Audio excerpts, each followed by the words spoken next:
नमस्कार बंधुगण मु मानस आपण को ऑलटेक आईटी चैनल को स्वागत जनाऊँगी। आज आधार कार्ड केमिति डाउनलोड करेंगे जब आधार कार्ड नंबर टी भूली जाइछंती कि आधार कार्ड हजि जाइछि केमिति डाउनलोड करेंगे ता विषय कहि रखुचे। आपण जदि प्रथम थर मो चैनल को आसीछंती मो वीडियोटी देखुछंती तो दयाकोरी मो चैनल को गोटे लाइक करंतु, सब्सक्राइब करंतु और बेल आइकन रे क्लिक करंतु। आपण सब तो आपड़ ये आपड़ कौन करेंगे ना प्रथम गूगल को पढ़े गूगल में आप uidai.gov.in क्लिक कर सर्च करदे। सर्च कलापर आप इंग्लिश लैंग्वेज को सिलेक्ट करदे। इंग्लिश लैंग्वेज सिलेक्ट कलापर आपन को गेट आधार ऊपर क्लिक करेंगे। गेट आधार पर आप डाउनलोड आधार ऊपर क्लिक करेंगे। देखो नेक्स्ट पेज खोल नेक्स्ट पेज रे ईआईडी आधार एवं रिट्राइव जो लिखाई से क्लिक कले आपंकर पुणे गोटे नेक्स्ट पेज करगला आपंकर नामटी देवे और मोबाइल नंबर देवे और कैप्चर कोड देवे। कैप्चर कोड देकी सेंड ओटीपी मारे ओटीपी आसला ओटीपी आपंकर देलापर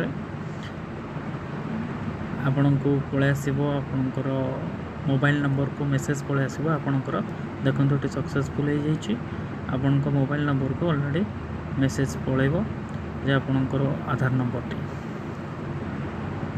निहाती भाव में ये देखी रखु आपको आधार नंबर टी भाई मेसेज पड़े तो निहाती आप चेक करेंगे आप नंबर टी आप आधार नंबर टी पाइपर। आपणकर आधार नंबर पाइला आप केमिति डाउनलोड करेंगे आधार कार्ड को सेटा आम जाना। आपन जदि मो चैनल को आछंती तो आप गोटे लाइक कर दिंतु एवं सब्सक्राइब बटन क्लिक कर ऑल आइकन को क्लिक करंतु तो आपन समस्त नोटिफिकेशन मो चैनल जहाँ आसो आपन पाई परिबे। एवं आपन जदि आपनकर आधार कार्ड को डाउनलोड करने को चाहते तो आपन डाउनलोड कर परिबे। आपन तो ए नंबर पाइगले आधार नंबर टी आधार नंबर आधार रे आपन को डाउनलोड कर परिबे। से भली आपन गूगल क्रोम को जबे गूगल क्रोम को जाइए आपन जो भाई आम पूर्व सर्च करते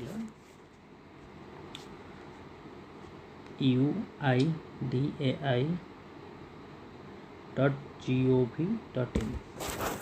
से सर्च करा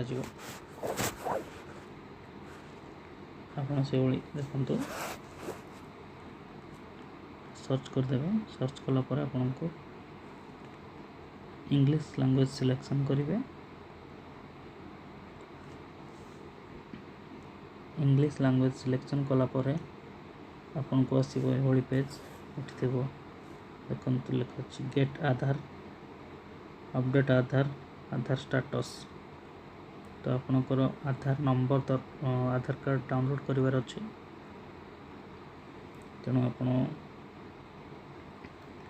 गेट आधार रे क्लिक करेंगे। तापर आपनको ये गोटे पेज आसो आपनकर आधार कार्ड डाउनलोड करिवार अछि तो आपनको डाउनलोड आधार रे क्लिक करने पड़ो। तो आप डाउनलोड आधार रे क्लिक कले डाउनलोड आधार रे क्लिक कला आपनकर आसीज ये गोटे पेज आसीज ये आप डाउनलोड आधार रे क्लिक करेंगे।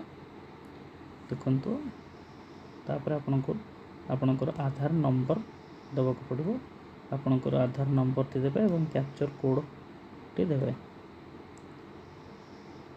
तापर आप सेंड ओटीपी रे क्लिक करेंगे। देखो तो आधार नंबर टी दूसरी तापर कैप्चर कोड टी जो भाई लिखाई से भाई आप कैप्चर कोड टी देवे।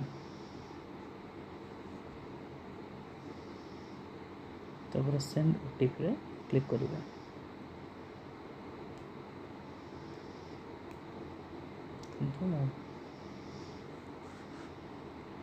सेंड ओटीपी क्लिक कलापर आपन को गोटे ओटीपी मोबाइल नंबर को जीव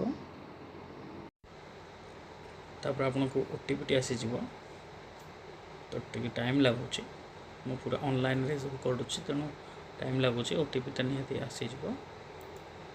हाँ देखो तो अपेक्षा कर ओटीपी को टाइम लगुच नेटवर्क आसीगला ओटीपी आसला पर आप ओटीपी को जहाँ आसी से गोटाक ही ओटीपी देवे। ओटीपी देला परे आपणकर मेसेज आसीज आपणको आधार कार्ड टी डाउनलोड होइछि सक्सेसफुल। देखो मैं ओटीपी देदेली। ओटीपी देला पर देखो मत कंग्राचुलेसन मेसेज आसीगला।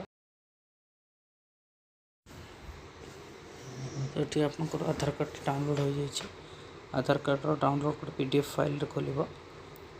तो पीडीएफ फाइल खोलने आमको पासवर्ड ही देवा पड़ो।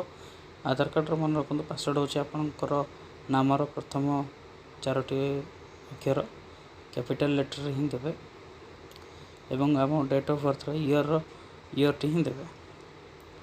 जमीक कि आपंकर जब 1991 ही डेट ऑफ बर्थ देवे। तो आपंकर देखो खोली जाइए आधार कार्ड टी ये भाव आपंकर आधार कार्ड टी डाउनलोड कर।